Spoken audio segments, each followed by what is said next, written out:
Generic greetings and welcome back once again to Prison Architect Escapes. Today's beverage is a very fine, albeit standard cup of tea, the good old reliable cuppa. So welcome back to Prison Architect Escapes. This is a series where we attempt to break out facilities not made by me. This is a prison called, I believe, is it My Best Prison or My Favourite Prison Made by Me? I'll put a link in the description as always. And we're going to try and break out of it. This is Prisoner Bray, prisoner number 15995-191. And I don't know much about the facility other than basically it was on Steam Workshop. And there's basically an invitation to try and escape from it. And I think the creator is quite proud of the facility, so more power to them. Anyway, let's see what we can do. For starters, we've got the lovely Bowtie Bandit as the doggo units here. Staff-only areas with remote doors with... Oh, interesting. We've got some visitor doors in the form of the blue thing here, and also the road bridges across, which I'm always fighting in my own builds. Let's see. We've got in some interesting-looking... That is interesting. Wow. This... Okay, that's some deep freezer storage on the top there. That's some... It's a bit cold in there. This is the kitchen and canteen with an interesting layout with all of the cooktops on the right there, all of the cookers, but right in front of these serving tables. I really like that design. Brilliant. Wow. We're in a high-rated category, so sadly that's probably the last time we'll ever see that. So we're going to go into here. I'm noticing no flooring in a lot of places, which is interesting. Bit of a shame. It is what it is, though. And we've got... the 3x3 cell block with TVs, some punching bags. We've got the mirror and sink combo, a little bit of literature there. Let's just go to sleep, and we'll see what the next morning has to bring. It's a shower/lockup, and that's not something you often see on these regimes here. We do have another sort of kitchen canteen, nowhere near as fancy as the last one, so disappointed on there. Not in the design, but the fact that we haven't, been over there. This is... okay, so this is, a yard, which is very near the end of the map. So we could easily do this, punch that, stand in the corner, hold left and up, so in this case A and W, and if a guard comes over and tasers us, we can then get out.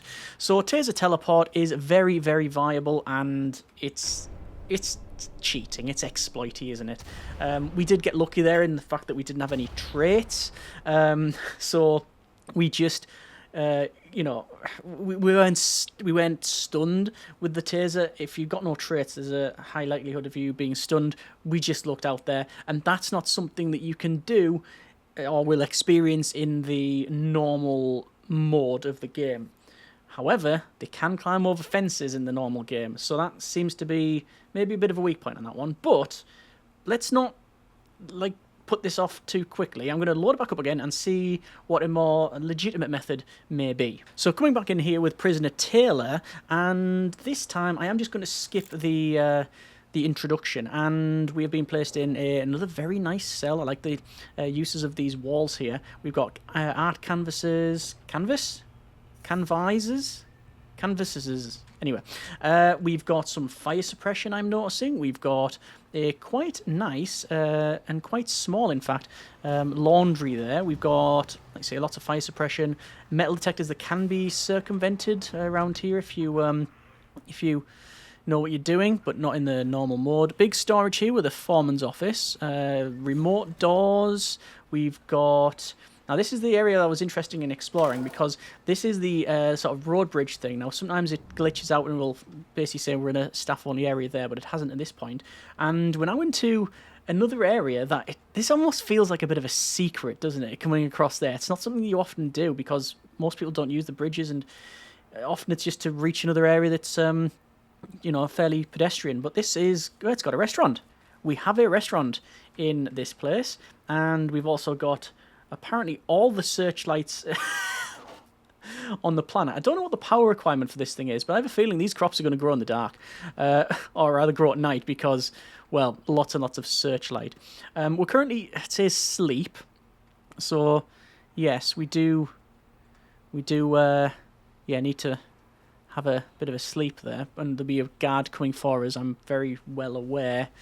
I'm going to have another look around because of that. My plan was to... Oh, we're going to be grabbed by someone here, aren't we? Oh, maybe not. My plan was to have another look around. Oh, that guide's afterwards. We've got a yard with like a flowery field there. This appears to be... That feels like protective custody. That's what that feels like. This guard is after us, but I don't want to be caught by them. Simply because if we were to... It's a shame we can't just jump off the end there. If we were to be caught, then it's going to take us a while to get back.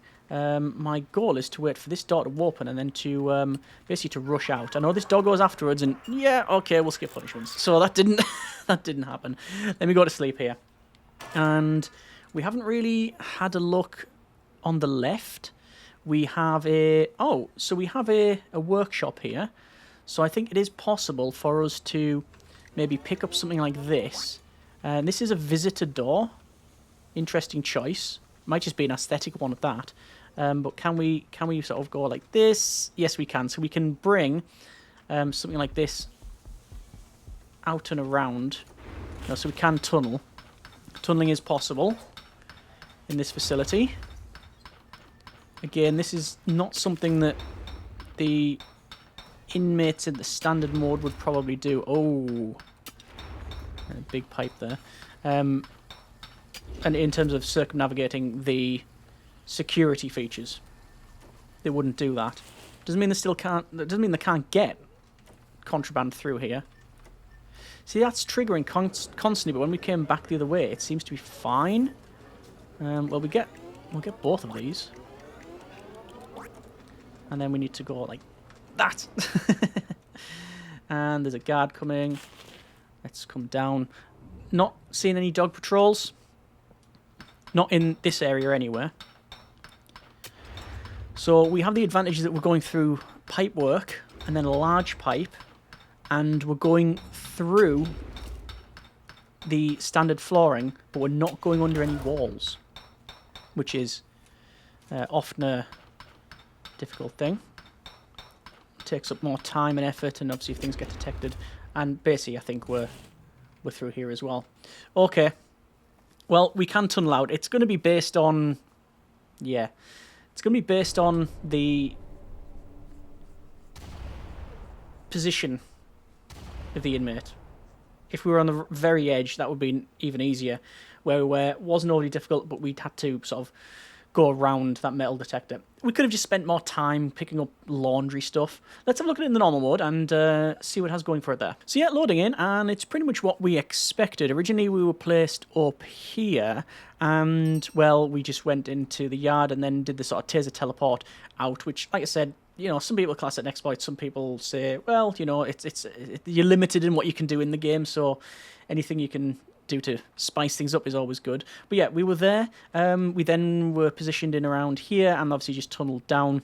If the metal detector was... Basically, if you had like a wall there and there, you wouldn't have been able to do that. There's lots of ways and means of doing things, but again, that's only really a quirk of the escape mode. I love this. I think this is absolutely brilliant. This area here, I'm not a big fan of like the rows and rows of fridges. It is what it is. These sinks back to back, they look good. These serving tables in between the walls, that's genius. And then this big row of cookers. So the I was going to say customers. The inmates can see you know how fresh these things are. Look, that guy's just literally taken off the cooker and put it on the serving table. That's great. I very much like to incorporate something like that in my designs. Over to some deployment, and yep, we did manage to get out here and around. This is visitor only. Okay. If we were to come... See, this is all shared. We got to about here in the night time. If we were to be able to get through this fence and then into here, we could pretty much just stand around here and wait to go and just run out. They do have a doggo patrol and they do have a guard patrol. If we had some traits, I don't think running out that way would be a bit of a problem. But I mean, we got a lot of extra stuff. Oh, look at that. Interesting meeting room. It's very sci-fi. Training room, classrooms, you got your fight club, tattoo removal. A big tattoo removal room. Although, gangs even on this? There must be. Yeah, I was going to say you have to have gangs in order to have that room. Over on here, I said this was protective custody, and it's not. It's minimum. In fact, there is no protective custody. There's max sec, staff only, gen pop, and min sec, and an area that's been built. Oh, we have green energy as well. All right. Visitor reception. It's in a nice place with visitor fencing. Yeah, it's well thought out. I like it. That's been a bit of Prison Architect Escapes. We've escaped from it a couple of times, and I do think we could probably just run out the front. Not the most secure, but it has some interesting features, and as I've mentioned in most of these episodes, the purpose of these is not to critique people's designs, certainly not to pick it apart or anything like that. Yeah, security-wise, can be improved, but it's nice. And it's not a box, so it already beats anything I ever make. As always, links in the description if you want to check the design out yourself. If you have any tips, comments, suggestions for the escape attempts or other designs you'd like to see me approach, then let me know in the comments. Hope you have enjoyed it. Thanks very much for watching. Take care, and generic partings.